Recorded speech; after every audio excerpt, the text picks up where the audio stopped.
शुभ सकाळ विद्यार्थी मित्रांनो, इयत्ता तिसरीच्या मराठीच्या ऑनलाईन तासिकेमध्ये आपणा सर्वांचं स्वागत आहे।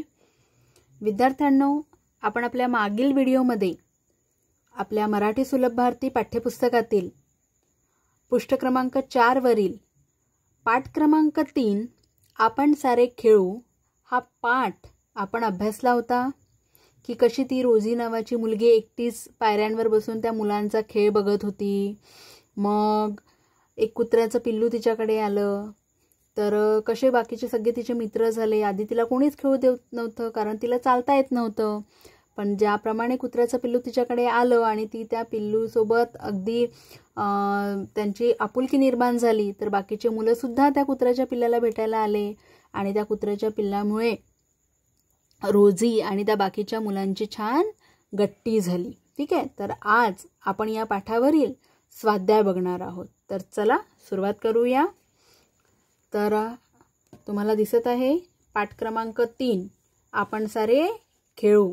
ठीक आहे, आता या पाठावरील तुम्हाला एक पानभर, कारण पाठ पुष्कळ मोठा आहे तर आपण पूर्ण काही शुद्धलेखन लिहू शकत नाही, पण एक पेज, एक आपल्या वहीचं पानभर तुम्हाला शुद्धलेखन लिहायचं आहे। आणि त्यानंतर कठीण शब्दार्थ, या पाठावरची जी कठीण शब्दार्थ आहेत, कठीण शब्द तुम्हाला सर्वप्रथम लिहायचे। शब्दार्थ आपण नंतर बघू। ठीक आहे, बघा आता कठीण शब्द कुठले आहे। चेंडू, अनुस्वार आहे वरती, म्हणून नीट लक्ष देऊन बघा आणि लिहा। म्हणाली, जोडाक्षर। रोजीच्या, इथे पण जोडाक्षर आहे। कुत्र्याचे, नंतरचा शब्द आहे आपला गोंडस, नंतर आहे आपल्याकडे, त्यानंतरचा शब्द आहे खाऊ पिऊ। ठीक आहे, त्यानंतरचा शब्द आहे भुंकण्याचा आणि त्यानंतरचा शब्द आहे तुझ्याशी। असे आपले पाठावरील कठीण शब्द जे तुम्हाला या 3 कॉलममध्ये सुवाच्य अक्षरामध्ये लिहायचे आहे। ठीक आहे, त्यानंतर या पाठावरील समानार्थी शब्द ते सुद्धा तुम्हाला तुमच्या मराठीच्या कॉपीमध्ये लिहायची आहे। बघा, पहिला शब्द आहे अंगण। आता अंगण म्हणजे काय, तर अंगण म्हणजे घरासमोरील जागा। अंगण म्हणजे काय, घरासमोरील जागा। नंतरचा शब्द आहे गोंडस। गोंडस म्हणजे काय, गोजीरवाणे। गोंडस म्हणजे काय, गोजीरवाणे। नंतर आहे कुरवाळणे। कुरवाळणे म्हणजे काय, लाड करणे। कुरवाळणे म्हणजे काय, लाड करणे। नंतरचा शब्द आहे आपला लळा लागणे। आता लळा लागणे म्हणजे काय, आपुलकी निर्माण होणे। नंतर शब्द आहे सहकार्य करणे। आता सहकार्य करणे म्हणजे काय, मदत करणे। सहकार्य करणे म्हणजे काय, मदत करणे। तर अशा प्रकारे ही आपली समानार्थी शब्द आहेत, एकाखाली एक सुवाच्य अक्षरामध्ये लिहायची आहेत। ठीक आहे, त्यानंतर आपला पुढील प्रश्न आहे कोण कोणास म्हणाले ते लिहा। पहिला आहे रोजीला खेळायला घ्या ना। असे वाक्य कोण कोणास म्हणाले, तर उत्तर काय आहे, रोजीची आई मुलांना म्हणाली।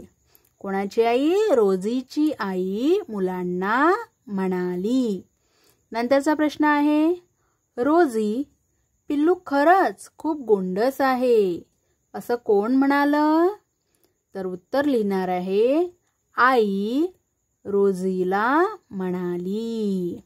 तुम्ही पाठ नीट वाचला असेल तर तुम्हाला पण पटापट उत्तर सापडत असतील, हो ना।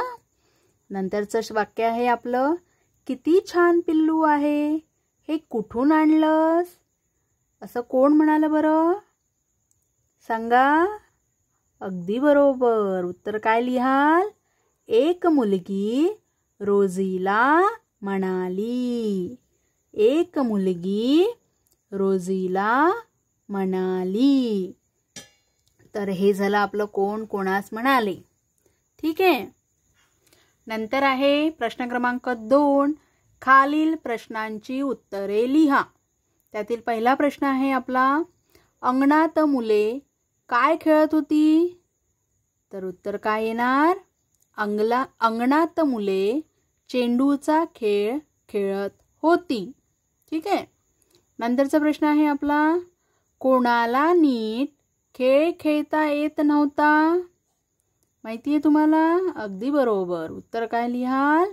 रोझीला नीट खेळ खेळता येत नव्हता. फक्त कोणालाच्या जागी तुम्हाला काय लिहायचं आहे? रोझीला. बाकी पूर्ण प्रश्नातलं जसंच्या तसं उत्तर इथे लिहायचं आहे. पुढील प्रश्न आहे, रोझीकडे अचानक कोण आले? उत्तर सांगा. तर रोझीकडे अचानक एक कुत्र्याचे पिल्लू आले.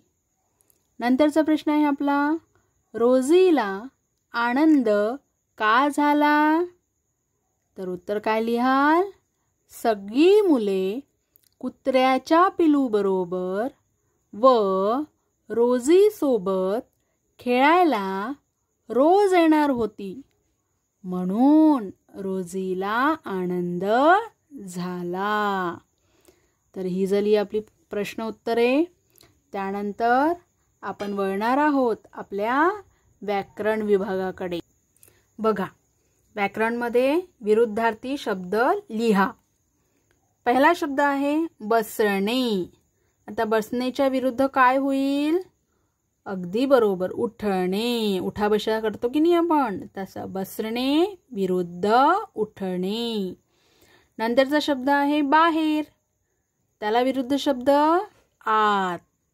बाहेर विरुद्ध आत. नंतर आनंद. त्याला विरुद्ध शब्द काय लिहू? दुःख. बघा कसं लिहिलेलं आहे दुःख. नीट लिहायचं. आनंद विरुद्ध दुःख. तर ही झाली आपली विरुद्धार्थी शब्द. नंतर आहे लिंग बदला. लिंग तुम्हाला माहीत झालं का? की ज्या नामावरनं आपल्याला ती व्यक्ती पुरुष आहे की स्त्री आहे हे कळतं. ज्या नामावरून आपल्याला पुरुष जातीचा बोध होतो किंवा स्त्री जातीचा बोध होतो त्याला आपण लिंग असे म्हणू. समजा पुरुष जातीचा बोध झाला, पुरुष आहे असं आपल्याला कळत असेल तर पुल्लिंग, आणि स्त्री आहे असं जेव्हा आपल्याला कळत असेल त्या नामाच्या उल्लेखावरनं तर तेव्हा ते स्त्रीलिंग. ठीक आहे. तुम्ही जसं जसं वरच्या वर्गात जाल तुम्हाला याबद्दल अधिक कळेल. आता तुम्ही लहान आहेत त्याच्यामुळे एवढं समजून घ्या. त्याची व्याख्या वगैरे आपण पुढे बघू. आता बघा, जर बदला म्हटलाय, स्त्रीलिंग दिलं असेल तर पुल्लिंग करायचं आणि पुल्लिंग दिलं असेल तर स्त्रीलिंग करायचं. आता बघा, मुलगी या नामावरून तुम्हाला काय बोध होतो? की ती एक मुलगी आहे. ती म्हणतो आपण, ती म्हणजे आपल्याला ती स्त्री आहे, स्त्री जातीचा बोध होतो. तर हे आहे स्त्रीलिंग. मग त्याला पुल्लिंग कसं कराल? त्याचं काय होईल? मुलगा. काय होईल? मुलगा. मुलगी, मुलगा. आणि इथे आपला दुसरा शब्द आहे आई.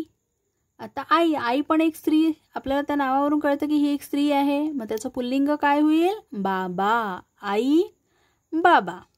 ही झाली आपली लिंग. त्यानंतर पुढील प्रश्न आहे, खालील शब्दांपासून वाक्य तयार करा. तर पहिला शब्द आहे अंगण.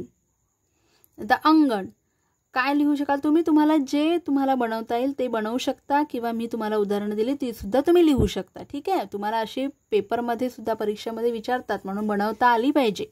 ठीक आहे. अंगण. अंगण म्हणजे काय? तर घरासमोरील जागा. मग आता या शब्दांचा उपयोग करून आपल्याला एक वाक्य तयार करायचं आहे. काय होईल वाक्य? अंगणात मुले खेळत होती. हो ना.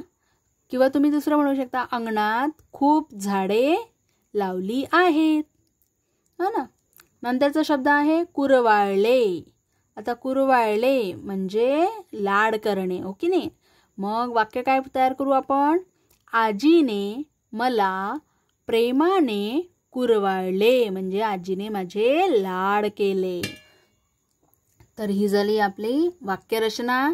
आता त्यानंतर या पाठावरील एक छानसा मी तुम्हाला उपक्रम सांगते. ठीक आहे.